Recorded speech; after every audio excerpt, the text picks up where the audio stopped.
প্রিয় দর্শক, আজ আমরা দায়েম নামটি সম্পর্কে জানব। এই নামটি ইসলামিক নাম কিনা, এই নামটি রাখা যাবে কিনা, এর অর্থ কি বা এটি কোন ভাষার শব্দ, সেসব সম্পর্কে বিস্তারিত জানব। তো আসসালামু আলাইকুম দর্শক, আপনারা দেখছেন আব্দুল্লাহ ভিডি। ইসলামে সুন্দর নাম রাখার ব্যাপারে বেশ তাগিদ দেওয়া হয়েছে। মুসলিম শরীফের এক হাদিসে এসেছে, প্রত্যেক মানুষের উপর তার নামের প্রভাব পড়ে।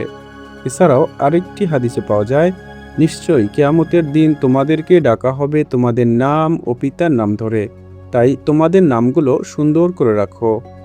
তাই আমাদের উচিত সুন্দর অর্থবহ ইসলামিক নাম রাখা। তবে যে সকল নাম বিধর্মীদের নামের সাথে মিলে যায় সেরকম নাম না রাখাই উত্তম। যদি প্রশ্ন করেন দায়েম নামটি কি ইসলামিক নাম? হ্যাঁ, এই নামটি একটি ইসলামিক নাম।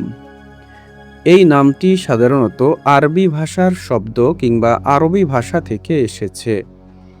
এই নামটি মুসলিম ছেলে শিশুদের নাম হিসেবে রাখা হয়ে থাকে।